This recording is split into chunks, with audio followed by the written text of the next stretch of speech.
갈라디아서 15번째 시간으로 그리스도 안에서 하나, 그런 제목으로 같이 말씀을 나누도록 하겠습니다. 그리스도 안에서 하나다.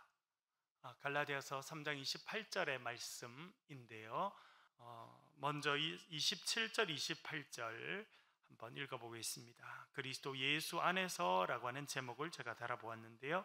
갈라디아서 3장 27절, 28절 한번 천천히 같이 한 목소리로 읽어보겠습니다. 시작. 누구든지 그리스도와 합하기 위하여 세례를 받은 자는 그리스도로 옷 입었느니라. 너희는 유대인이나 헬라인이나 종이나 자유인이나 남자나 여자나 다 그리스도 예수 안에서 하나이니라. 아멘. 여기서 중요한 표현이 있습니다. 그리스도 예수 안에서라고 하는 표현입니다. 이 표현은 여러 번 말씀드렸습니다만 사도 바울이 말하고 있는 믿음, 구원을 핵심적으로 담아내고 있는 표현이라 그렇게 말할 수 있겠습니다. 그리스도 예수 안에서 하나님께서 저와 여러분을 선택하셨습니다. 누구 안에서 선택하셨습니까? 예수 그리스도 안에서 선택하셨습니다. 하나님께서 저와 여러분을 구원의 길로 인도해 주셨습니다. 누구 안에서 구원의 길로 인도해 주셨습니까? 예수 그리스도 안에서 구원해 주셨습니다. 이 예수 그리스도 안에라고 하는 것은 사도 바울이 말하고 있는 복음의 가장 핵심적인 내용 중에 하나라 그렇게 말씀드릴 수 있겠습니다. 그리스도 예수 안에서 우리는 하나님의 은혜를 입게 되었고, 예수 그리스도 안에서 우리는 구원의 백성이 되었습니다. 그리고 예수 그리스도 안에서 우리는 새로운 피조물이 되었습니다.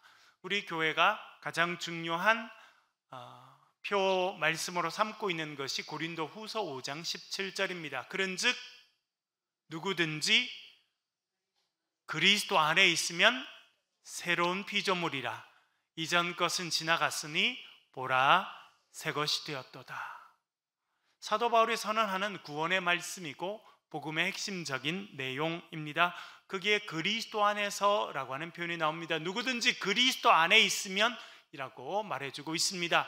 그리스도 안에 있으면 그 사람이 남자이든 여자이든 종이든 자유자든 잘 사는 사람이든 못 사는 사람이든 많이 배운 사람이든 배우지 못한 사람이든 사회적인 지위가 높은 사람이든 그렇지 않은 사람이든 피부색이 어떤 사람이든 어떤 배경을 갖고 있는 사람이든 그리스도 안에서 새로운 피조물이 된다 말씀합니다. 그것은 그리스도 안에서 하나님의 자녀가 되고 새로운 인생을 살아가는 인생이 된다 그렇게 말씀해 주고 있는 것입니다.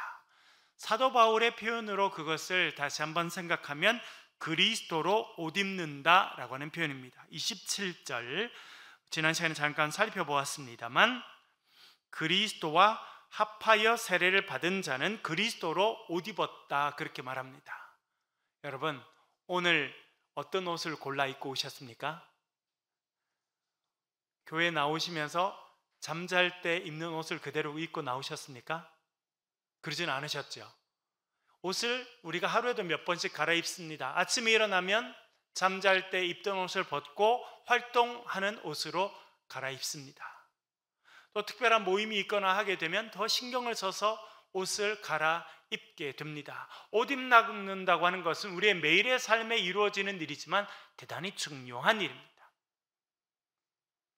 그리스도로 옷 입는다라고 하는 것, 그것은 그리스도와 함께 십자가에 매달리고 그리스도와 함께 세례받았다라고 하는 것을 의미한다 사도 바울이 말해주고 있습니다.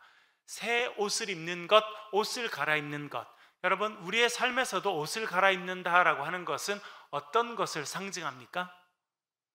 첫 번째는 신분이 변했다라고 하는 것을 상징적으로 말하는 것이 옷을 갈아입는다라고 하는 것의 의미입니다. 여러분 어제도 또 많은 분들이 시청하셨는데 훈민복음이라는 방송 강의를 또 제가 하게 돼서 하고 있는데 또 저랑 가까운 분들이 그래요. 아유 참 그 방송이 목사님 이름하고 잘 어울린다고. 그래서 세종대왕님이 훈민정음을 만들었는데 거기 세종 목사님이 나와서 훈민복음에 대해서 가르치니까 잘 어울린다 뭐 그런 이야기들을 해 주셨습니다. 이 세종대왕께서 아주 혁신적인 일들을 많이 이루셨습니다. 그 가장 대표적인 일은 한글을 창제하고 반포한 것입니다. 1443년 12월 30일 날 세종대왕님이 처음으로 훈민정음에 대해서 이야기하시는데, 그때가 훈민정음을 처음 소개한 날인데 신하들 중에 아무도 몰랐어요. 그것은 무엇이냐면 오랫동안 세종대왕 혼자 그 글을 만들었다는 거예요. 여러분, 뭐 천재 중에 천재죠. 지금까지 우리가 쓰고 있는, 그리고 지금까지 생긴 언어 중에 가장 과학적이고 가장 창조적인 혁신적인 글이라고 평가받는 이 글을 세종대왕이라는 분이 혼자 만드셨다는 겁니다. 왜냐하면 많은 백성들이 글을 몰라서 힘들어하니까 배울 수 있도록. 그런데 왜 혼자 했느냐? 배운 사람들은 다 반대하거든요. 그래서 그 일을 하게 됩니다. 그리고 또 그가 하는 혁신적인 일들이 몇 가지 있었는데, 그 중에 하나가 뭐냐면 물시계, 해시계, 그리고 혼천의라고 불려지는 이 나라, 이 천체를 관측하는 그런 기술들을 세종대왕 때 발전시키게 됩니다. 그래서 세종대왕 때는 우리나라의 과학 문명 기술이 세계 최고 수준이었던 시절이었다, 그렇게 평가를 받고 있습니다. 요즘에는 이제 우리나라가 반도체라든지 뭐 핸드폰이라든지 또 어떤 가전 제품들, 이런 것들이 이제 세계 최고 수준으로 올라가게 되었는데요, 세종대왕 시대 때 그 과학 기술이 세계 최고 수준에 이르렀다, 그렇게 이야기를 합니다. 그런데 그 일을 감당했던 사람이 있었습니다. 누군지 아십니까? 장영실 들어보셨죠, 여러분? 장영실이라고 하는 사람은 사실은 이 동네, 부산 동네에 있는 기생의 아들이었습니다. 관에 속해 있는 관비의 아들이었습니다. 그리고 그 아버지는, 그의 남편이고 장영실의 아버지는 원나라 사람이었습니다. 중국 사람. 그래서 그 당시 고려 말 조선 초, 그때는 중국에 있는 사람들을 한국으로 귀화시켜서 여기서 필요한 일들을 하도록 하는 그런 정책을 폈답니다. 그래서 그 사람들을 데리고 와서 이 땅에 정착시키는 방법은 여기서 가정을 이루게 하는 거였어요. 그래서 관에 속해 있는 노비였던 관비, 기생이죠. 관에 속해 있는 기생이죠. 그 기생들과 결혼을 시키고 그래서 아이를 낳게 했는데, 그 결과로 태어난 아들이 장영실이었다는 것입니다. 그런데 조선시대는 철저히 신분 사회였습니다. 그래서 그 신분은 어머니를 따라가게 돼 있었기 때문에, 그래서 관의 노비가 된 거죠. 어머니는 관기, 관에 속한 기생이었고, 그의 아들이었던 장영실은 관노, 관에 속한 노비였습니다. 어떤 옷을 입고 살았을까요, 여러분? 어떤 옷을 입고 살았을까요? 뭐 정확하게 모르겠습니다만 아마 적어도 비단 옷은 절대 꿈꾸지 못했을 겁니다.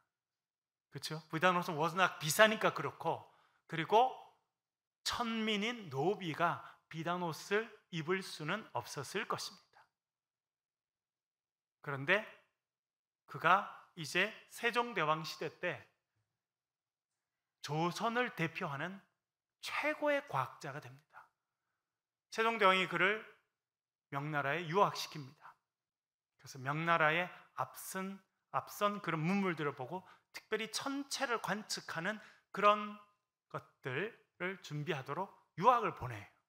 유학을 갔다 오고 그가 물시계를 만들고 해시계를 만들고, 특별히 물시계는 그 전까지는 사람이 이렇게 물을 붓거나 물을 채워주고 뭐 이런 과정을 거쳤는데, 그는 자동 물시계를 최초로 개발하는 그런 사람이 됩니다. 그래서 벼슬이 어디까지 올라가냐면 종삼품 대호군이라고 하는 데까지 이르게 됩니다. 정삼품 이상을 당상관이라고 해서 최고 고위급 인사들을 조선시대 때는 정삼품 이상 당상관이라고 불렀거든요. 그래서 이 사람들이 입는 옷이 정해져 있었습니다. 그 바로 밑에가 종삼품이었는데 그까지 이르게 됩니다. 그리고 여러분, 조선시대 때는 잘 아시다시피 관직에 있는 사람이 입을 수 있는 색깔이 정해져 있었어요.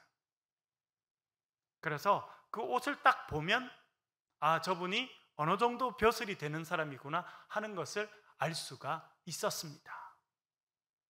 옷 입는 게 대단히 중요했습니다. 조선시대만 그렇지 않았습니다. 예수님 시대도 마찬가지였고, 그리고 바울 시대도 마찬가지였습니다. 옷이라고 하는 것은 대단히 중요한 역할을 하였습니다. 사도 바울은 뭐라고 이야기하냐면 그리스도로 옷 입었다라고 말합니다. 그것은 어떤 의미냐면 우리가 새로운 신분이 되었다는 것입니다. 새로운 자격을 가진 사람이 되었다라고 하는 것을 말해주고 있습니다. 이제 어떤 사람이 되었다는 것입니까? 하나님의 자녀가 되었다는 거예요. 그리스도로 옷 입었다고 하는 것은 예수 그리스도 안에서 우리가 전에 종의 노예로 살고 율법의 종으로 살았던 우리가 예수 그리스도 안에서 하나님의 자녀가 되었다, 새로운 신분을 얻게 되었다라고 하는 것을 의미해 주고 있는 것입니다. 그리고 여러분, 새로운 옷을 입게 되면 뭐가 또 달라집니까? 역할이 달라집니다. 여성분들은 인생에서 제일 오랫동안 이야기하는 주제 중에 하나가 무엇입니까? 아기 낳은 이야기죠. 그리고 아기 낳고 난 다음에 섭섭했던 이야기 뭐 이런 거. 남자분들은 군대 갔다 온 이야기를 하게 됩니다. 그래서 어머니들이 자식을 군대 보내고 우는 때가 있대잖아요. 언제라는 거예요? 네? 언제예요? 예, 아들이 입고 갔던 옷을 군대에서 군복 입고 민간인 옷은 군대에서 집으로 보내주거든요. 그 옷을 받을 때 많은 어머니들이 우신대요. 왜 그래요? 이제 아들이 군대 갔구나 하는 것도 그렇지만 이제 아들이 신분이 나라의 부름을 받은 군인으로 바뀐 거예요. 여러분, 옷을 입는다고 하는 것, 갈아입는다고 하는 것은요, 우리의 역할이 바뀐다고 하는 것입니다. 그래서 대단히 중요합니다. 결혼식 때 입는 드레스는 언제만 입는 겁니까? 평소에 집에서 입고 다니는 분 계신가요? 설거지할 때 입으시는 분? 아무도 없습니다. 왜 그래요? 어떤 옷이라고 하는 것은 그 어떤 특별한 일을 하는데 정해져 있기 때문에 그렇습니다. 우리가 예수 그리스도로 옷 입는다고 하는 것은 하나님의 자녀가 되었다는 뜻이고, 예수 그리스도의 옷을 입고 살아간다고 하는 것은 이제는 내가 원하는 일이 아니라 하나님께서 불러서 맡기신 일을 감당하는 사람이 되었다라고 하는 것입니다. 하나님께서 불러서 맡기신 일, 그것을 사명이라고 말합니다. 예수 그리스도를 믿고 그분의 이름으로 세례를 받고 예수 그리스도로 옷 입은 자는 이제는 내가 원하는 것을 하며 살아가는 사람이 아니라 하나님께서 기뻐하시는 일, 하나님께서 불러서 맡기신 일을 하는 사람이 되었다고 하는 것을 말씀하고 있는 것입니다. 그것이 예수 그리스도 안에서 이루어지는 변화입니다. 근데 여러분, 하나 여쭤볼게요. 예수 그리스도로 옷 입는 은혜를 입고 우리가 뜨거운 마음으로 예수 그리스도를 우리의 주님으로 받아들이고 예수 그리스도 안에 살기로 결단하고 예수 그리스도로 옷 입었는데 그 옷이 계속 갑니까? 안 그러면 때때로 벗겨질 때가 있습니까?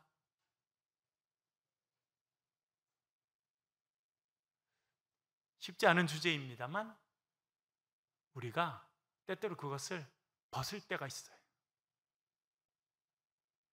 그래서 사명을 따라 살아가야 되는데, 하나님 기뻐하시는 일을 따라가야 되는데 내가 기뻐하는 일을 선택하고 사람들을 만족시키기 위해서 살아가고 그런 일들을 하게 된다니까요.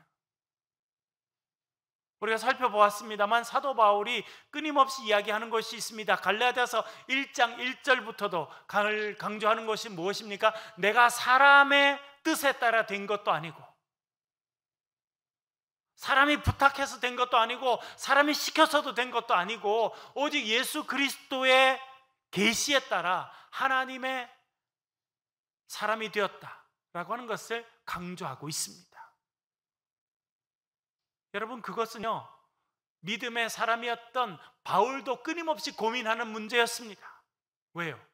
사람들이 옆에서 이렇게 해야 된다, 저렇게 해야 된다, 이것이 옳다, 저것이 옳다.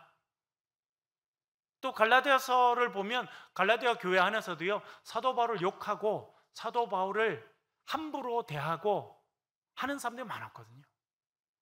제가 사도 바울을 공부해 보니까 그건요, 참 신기하게도 갈라디아에서만 있었던 게 아니라 자기가 1년 6개월이나 있으면서 세웠던 고린도 교회도 있었고 빌립보 교회도 있었고, 심지어 자기가 세우지도 않고 아직 한 번도 가본 적이 없는 로마 교회도 사도 바울을 대적하는 사람도 있었다니까요. 참 신기한 일이다, 그런 생각을 해보게 됩니다. 그래서 그는 날마다 나는 그리스도 안에서 죽는다라고 말했을지도 모르겠다 생각됩니다. 날마다 그리스도 안에 죽고 날마다 내가 다시 태어나는, 그리스도로 다시 옷 입는 그런 인생을 살아갔던 사람이 사도 바울이라, 그런 생각을 해보게 됩니다. 우리가 예수 그리스도 안에서 새 옷을 입는다고 하는 것은 지난주에 말씀드린 것처럼 뭘 먼저 해야 됩니까? 예수 그리스도 옷 입기 위해서 뭘 먼저 해야 돼요, 여러분? 우리가 입고 있던 우리의 옛 자아의 옷을 벗어야 됩니다. 근데 이게 참 어려워요. 옛 습관 버리는 게 쉽습니까? 어렵습니까? 어렵습니다. 결단은 하긴 쉬운데요, 오래 익숙했던 거를 버리기는 참 어려워요. 좀 부끄러운 이야기입니다만, 저희가 장신대 다닐 때 그 장신대가 이렇게 있고 옆에 이제 아차산이라고 하는 산에 이렇게 올라가는 데가 있었는데, 그게 이렇게 산책로가 이렇게 있어서 이렇게 가면 어떤 데는 그게 담배꽁초들이 착 벌어져 있더라고요. 그래서 등산 가시는 분들이 뭐 피우다가 버렸겠지 이렇게 생각했어요. 그런데 신학생 중에 그렇게 하는 분이 있었던 거예요. 심지어 우리 신학을 같이 공부하는 분 중에 그런 분이 있었어요. 그래서 자기가 직장도 그만두고 인생의 모든 걸 다 버리고 이제 내가 예수 그리스도 안에서 부름받아서 내가 이제 주의 종으로 살아야겠다 딱 생각하고 지냈는데, 여러분, 뭐 신학교 들어온다고 인생의 모든 게 다 해결되던가요? 고민이 더 많아지거든요. 공부하기는 힘들고 먹고 살기도 힘들고 고민이 많아요. 그랬더니 옛날 버릇이 나오더라고요. 그래서 옛날 직장 다닐 때 피웠던 담배를 다시 피게 됐다, 뭐 그런 분들이 계셨어요. 옷을 벗는다는 것 참 어렵습니다. 삶의 습관을 바꾼다는 것 참 어렵습니다. 그래서 옛 시대로 돌아가는 거예요. 그런데 그것은 우리만 어려운 게 아니고요, 바울 시대 때 예수님을 믿었던 사람들도 그게 어려웠어요. 그래서 뭐라 말합니까? 우리가 옛날에 지켰던 율법으로 돌아가자. 우리가 옛날에 지켰던 율법이 말하는 그 음식을 구분하고 절기를 지키는 대로 돌아가자. 그런 사람들이 끊임없이 있었던 것입니다. 사도 바울의 싸움은요, 그런 싸움이었어요. 많은 사람들이 옛날에 입었던 옷을 다시 걸쳐 입으려고 그래요. 다시 돌아가려고 그래요. 육체대로 살았던 사람들이 성령을 체험하고 기쁨으로 살아가다가 어느 순간 그 성령의 옷을 벗고 육체의 옷으로 돌아가려고 했다는 거예요. 그래서 우리가 살펴본 것처럼 3장 초에 뭐라 말합니까? 너희들이 성령으로 시작해서 육체로 마치려느냐, 그렇게 책망하는 이유가 거기 있습니다. 그래서 우리가 예수 그리스도 안에서 날마다 우리가 죽고 날마다 다시 살아나는 그런 은혜를, 또한 그런 결단을 하고 살아가야 됩니다. 어제 옷을 입고 벗고 예수 그리스도로 옷 입는 인생이 되게 도와주십시오. 또한 그렇게 살아가야 우리가 하나님의 온전한 백성으로 살게 되는 줄 믿습니다. 그러면 어떤 것이 하나님의 백성으로 살아가는 것이냐? 예수 그리스도 안에서 예수 그리스도를 옷 입고 새로운 생각과 새로운 삶의 모습, 새로운 신분으로 새로운 일들을 하며 살아가느냐? 28절 말씀이 대단히 핵심적입니다. 그리스도 안에서 하나라고 주제를 잡아보았는데요, 갈라디아서 3장 28절 읽어보겠습니다. 갈라디아서 3장 28절입니다. 같이 읽겠습니다. 시작. 너희는 유대인이나 헬라인이나 종이나 자유인이나 남자나 여자나 다 그리스도 예수 안에서 하나이니라. 아멘. 3장 28절 여러분 꼭 기억해야 될 말씀 중에 하나입니다. 갈라디아서에 요절이 되는 구절 몇 개가 있는데 그 중에 하나가 3장 28절 말씀입니다. 여러분 한 번 더 읽어볼게요. 읽어보겠습니다. 시작. 너희는 유대인이나 헬라인이나 종이나 자유인이나 남자나 여자나 다 그리스도 예수 안에서 하나이니라. 아멘. 여러분 어떤 느낌이 드세요? 이 본문을 읽으니까 그냥 뭐 성경 구절 중에 하나다 이렇게 느껴지십니까? 사실은 사도 바울을 공부하는 연구하는 학자들이 생각할 때 이 3장 28절은요 좀 뭐 요즘에 쓰는 단어로 하면 핵폭탄 같은 그런 선언이었다 생각이 됩니다. 그가 예수 그리스도 안에서 새로워졌다라고 하는 것을 대표하는 가장 중요한 표현 중에 하나입니다. 내가 예수 그리스도로 옷 입고 살아간다라고 하는 그 사람이라고 하면 그가 했던 생각이 얼마나 새로워졌는지, 얼마나 옛 자의 옷은 벗어버리고 예수 그리스도로 옷 입고 살았는지 보여주는 대표적인 구절이 3장 28절입니다. 왜 그러냐면 그 당시 사람들로 이런 생각을 하는 것은 거의 불가능했기 때문입니다.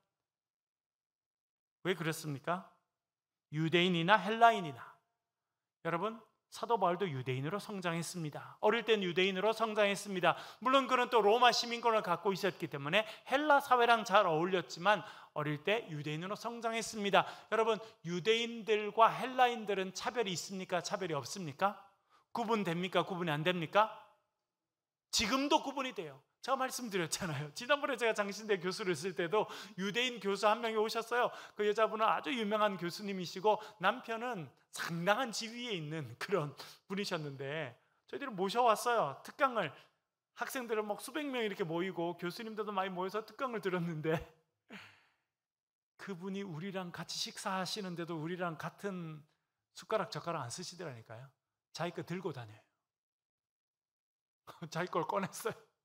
가방에서 주섬주섬 하더니 포크하고 나이프하고 자기가 꺼냈어요. 이 사람들 쓰던 거 안 쓴다는 거예요. 이분은 뭐 대학 교수님이시고 전 세계를 강연하는 분인데도 그러시더라고요.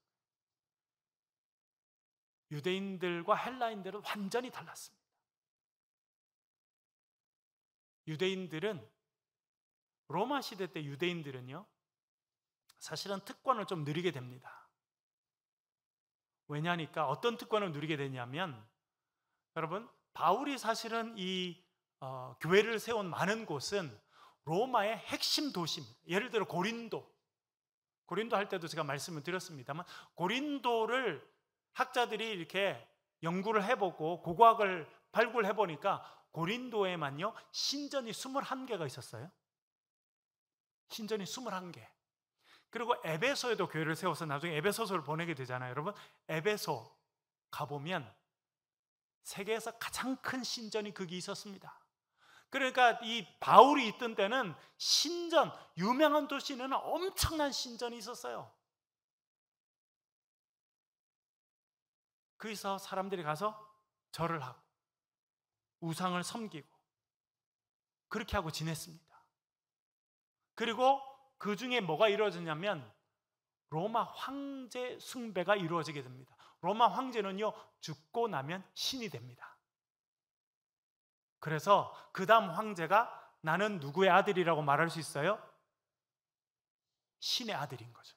자기 아버지가 신이 되면 자기는 누가 되는 겁니까? 신의 아들이 되는 거예요. 그래서 자기가 황제로 살아가는 정당성이 부여되기 때문에 로마 제국시대 때, 주전 27년부터 시작된 로마 제국시대 때는 황제가 죽으면 신이 됩니다. 그래서 뭘 했느냐면 곳곳에다가 이 신이 된 황제를 기념하는 그런 신당을 짓게 됩니다. 엄청나게 큰 그런 예배 처소를 만들게 되고 사람들로 하여금 거기 가서 제사를 드리도록 합니다. 이건 뭐 로마 시대 때만 그런 게 아니라 여러분 다니엘 같은 데도 보십시오. 다니엘도 보니까 뭐 해요? 엄청나게 큰 신상을 만들고 다 절하라고 시키잖아요. 그것이 이제 중요한 통치의 방법이었거든요. 뭐 모든 시대에 가장 중요한 통치 방법 중에 하나는 신을 만들고 그 신의 이름에 사람들이 절하게 하고 그 신의 힘과 권위를 빌어서 통치하는 것, 그거는 뭐 역사가 진행되는 지금까지 이루어지는 일 중에 하나입니다. 그런데 로마 시대 때요, 유대인들은 황제를 숭배하는 그 길에 가지 않아도 면제시켜줬어요. 다른 사람들은 벌을 받았거든요. 근데 유대인들은 면제시켜줬습니다. 왜 그런 줄 아십니까? 유대인들은 우리는 이방신 앞에 절할 수 없다 생각했습니다. 그래서 억지로 데리고 가서 신 앞에 또 그 신전에 가서 절하라고 하면 어떻게 해요? 차라리 내 목을 쳐라. 그래서 목이 달아났다니까요. 그러니까 목을 내버리는 겁니다. 나는 절 못합니다. 절시키려고 하면 오히려 저의 목을 쳐주십시오. 그래서 수많은 순교자들이 나게 됩니다. 그래서 이 황제 숭배에 있어서 유대인들은 예외를 인정받았던 몇몇 안 되는 민족 중에 하나가 됩니다. 그러니까 유대인들은 대단히 자부심이 컸던 거죠, 그런 부분에서.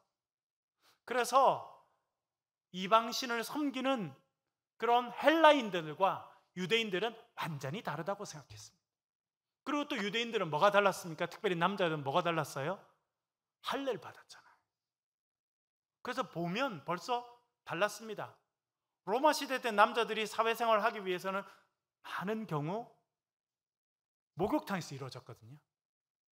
그리고 로마의 많은 경기들은 아무 옷을 걸치지 않은 형태로 체육 활동을 하게 됐는데 금방 표가 나지 않았겠습니까? 그래서 유대인들은 자신들은 하나님의 백성이라고 생각하고 자존심을 갖고 있었고, 헬라인들은 개처럼 취급했습니다. 아주 낮게 취급한 거죠. 얼마나 큰 구분이 있었는지 모릅니다. 대표적인 것이 할례였습니다. 종과 자유인 구분이 돼 있었겠습니까? 없었겠습니까? 철저히 구분이 됐죠. 그 당시 물론 뭐 종도 여러 종류가 있습니다. 제가 지지난 시간에 몽학 선생, 우리 최근 번역에는 초등교사라고 번역되어 있는 파이다고고스라는 말씀을 제가 알려드렸죠. 그 사람도 종이지만 그 종은요 상당한 신분에 있는 종입니다. 그 당시에 로마에 살던 사람 중에 거의 절반 가까이가 종이었다고 생각이 되는데요, 종들도 이렇게 편차가 많았습니다. 정말 허드렛 일 하는 그런 종부터 주인의 자식을 가르치는 종까지 많았는데요, 그러나 저러나 종은 종이었습니다. 자유인과 완전히 달랐습니다. 그래서 종들이 원했던 것은 자유를 얻는 것입니다. 그래서 돈을 많이 주고 자유를 얻는 사람도 생기게 되고 여러 가지 일들이 있게 되었는데, 종과 자유인, 주인은 완전히 달랐습니다. 여러분, 우리나라 한 100년 전만 해도 종이 있었습니까? 하인들이 있었습니까?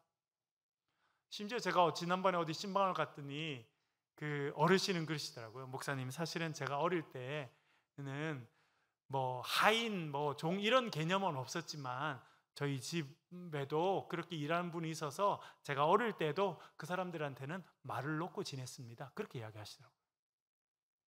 본인은 10대 때 나이가 많은 분이었지만 늘 말을 놓고 지냈다는 거예요, 그분들한테. 뭐 그런 일들도 있었습니다. 그렇게 오래되지 않았습니다. 그런 이야기를 하더라고요. 여러분, 우리나라가 신분 제도가 무너진 지가 얼마나 되었습니까? 그렇게 오래 안 됐습니다. 100여 년 전만 해도 백정, 이런 천민들이 있었지 않습니까, 여러분? 여러분, 우리나라 초기에도 가보면, 여러분 여기 옛날 교회들 가보시면 또 그런 모습들도 있고, 이렇게 기역자로 생겼잖아요, 예배당이. 왜 기역자로 생겼어요, 여러분? 네? 좀 뒤에 나오지만 남자 여자가 들어가는 데도 다르고 앉는 데도 달랐어요. 그래서 기역자로 생겨서 목사님만 여기 서고 이쪽을 쳐다보면 남자분들, 이쪽 쳐다보면 여자분들이 있었어요. 그래서 교회가 기역자로 생긴 거예요. 같이 앉지 않도록. 그렇게 역사가 오래되지 않았습니다. 여러분, 심지어 우리가 100년 전만 해도 남자와 여자, 종과 자유인, 신분과 이 성별은 완전히 차별이 되는 것이었는데, 여러분 여기도 여성분이 많이 계십니다만, 여러분 그런 분이 계시죠? 딸이어서 공부 안 시킨 집 있습니까? 없습니까? 있어요? 없어요? 저희 집도 그랬던 것 같아요. 저희 집만 해도.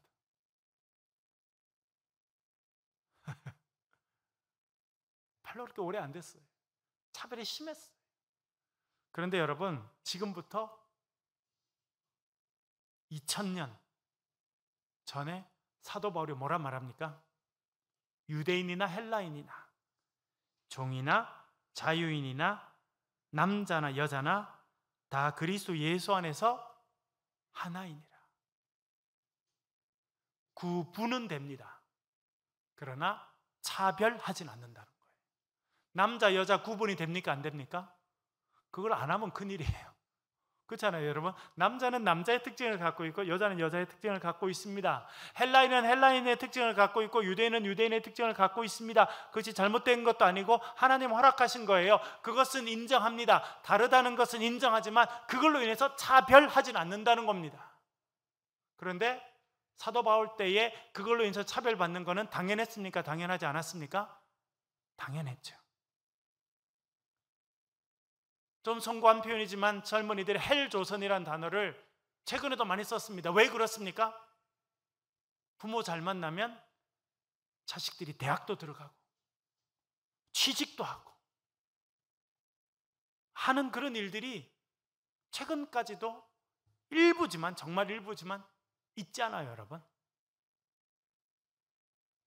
그것이 사회적인 문제가 되고, 그렇게 혜택을 누리는 사람이 한 자리를 차지하면 그런 혜택이 없는 사람은 그 자리를 차지하지 못하는 일이 생기게 되니까, 그래서 젊은이들이 지금 무슨 조선시대냐라고 그런 말을 쓰는 것입니다. 어제 옷을 벗지 못하고 살아가는 사람들이 너무나 많이 있습니다. 사도 바울은 그런 부분에서 참 혁신적인 사람이에요. 하나님께서 그를 통해서 교회라고 하는, 그리스도의 몸인 교회라고 하는 그 새로운 공동체가 생겨나도록 하신 그 이유는요, 그가 그만큼 혁신적인 생각을 갖고 있었던 사람이구나, 그런 생각을 하게 됩니다. 적어도 그는 세상 전체가 로마 사회 안에서 유대인과 헬라인들이 구분되어 있고 종과 자유인이 구분되어 있고, 종은 인간 취급하지 못하고 물건처럼 팔려 다니고 남자 여자와 구분돼서 차별이 너무나 당연한 그런 세상 가운데 살고 있었지만, 그가 확신한 것은 무엇이냐면 적어도 예수 그리스도 안에서는요, 구분은 되지만 절대 차별은 없다는 겁니다. 예수님이 남자 위해서만 돌아가셨습니까? 예수님이 자유인을 위해서만 돌아가셨습니까? 예수님이 유대인을 위해서만 돌아가셨습니까? 아니에요. 예수 그리스도를 통해서 하나님께서 모든 백성을 하나님의 백성으로 초청해 주시고 하나님의 백성이 될 수 있도록 불러주셨습니다. 심지어 딴 집에 천한 평가를 받는 종으로 사는 사람도 하나님께서 그를 위해서 피를 흘려주셨고, 그가 예수 그리스도 안에 오게 되면 존귀한 하나님의 백성이 된다고 하는 확신을 사도 바울이 갖고 있었습니다. 그리고 사도 바울이요, 적어도 교회에서는 그런 일이 이루어지도록 했습니다. 제가 박사 논문을 쓰고 또 최근에도 그걸 정리해서 다시 책으로 내는 일들을 하면서 다시 생각하게 돼요. 한국 교회가 왜 위기인가? 왜 한국 교회가 처음에 1884년에 처음에 선교사들이 들어오고 그리고 교회가 성장하게 되고 또 사람들이 교회에 와서 정말 구원의 은혜를 체험하고 정말 복음의 역사가 무엇인지 복음의 능력을 체험했을 그때와 지금이 뭐가 다른지, 사도 바울이 처음에 교회를 개척해서 고린도에 세우고 빌립보에 세우고 갈라디아에 세우고 그렇게 몸을 희생해가면서 세울 때 그때 교회와 지금 교회가 뭐가 다른지 생각을 많이 해봤어요. 그랬더니 그때는요, 말씀드린 것처럼 사도 바울이 개척해서 세운 그 교회 안에서는요, 적어도 종과 자유인과 남자와 여자와 헬라인과 유대인 차별이 없었어요. 허락하지 않았습니다. 그래서 교회가 교회다워질 수 있었던 것이고, 교회가 하나님의 구원의 공동체의 모습을 가질 수 있었어요. 초대교회, 우리나라의 초대교회, 전에도 말씀드렸습니다만 어떤 일이 있었습니까?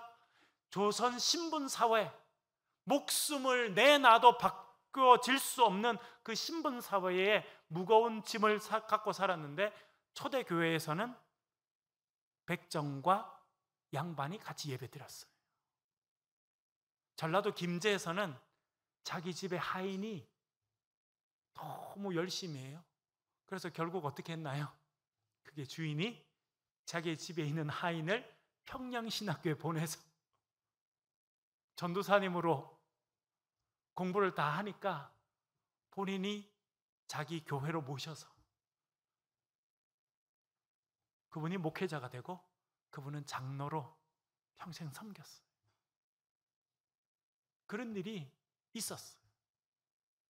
지금의 한국 교회의 모습은 어떻게 됩니까? 참 고민을 많이 할 수밖에 없어요. 그렇지 않나요, 여러분? 정말 밖에 사람들이 생각하지 못하는 그런 놀라운 일들이 교회 안에 이루어지고 있습니까? 우리가 그런 생각을 하고 있고 그런 걸 만들어내고 있습니까? 정말 밖에 차별받던 사람들이 교회에 와서는 차별받지 않고, 밖에서 인간다운 취급을 받지 못한 사람들이 교회에 와서 정말 존중받고 하는 그런 공동체를 만들어내고 있습니까? 아니면 밖에서도 안 하는 일들을 교회 안에서 하고 있습니까? 요즘 많은 젊은이들은 밖에서도 안 하는 일들을 교회에서는 한다, 이렇게 생각합니다. 그것이 우리가 경험하는 위기라는 거예요. 사도 바울은 참 어떻게 이런 생각을 했는지, 그 2000년 전에, 우리가 100년, 150년 전만 해도 우리가 상상할 수 없었던 그런 것을 2000년 전에 생각할 수 있었습니다. 그 이유는 무엇입니까? 그가 천재라요? 아니요. 그가 예수 그리스도를 바로 믿었고 복음이 뭔지 바로 알았고 그것을 실천하려고 노력했기 때문에 그래요.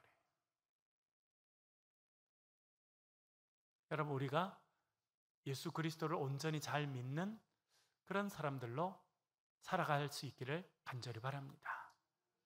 오늘 말씀을 정리하겠습니다. 너희는 유대인이나 헬라인이나 종이나 자유인이나 남자나 여자나 그리스도 예수 안에서 하나다. 그것이 위대한 복음의 선언이었습니다. 이 말씀이 저와 여러분, 우리 교회 가운데 실천되는 능력의 말씀이 되기를 간절히 바랍니다. 우리 한번 기도하겠습니다.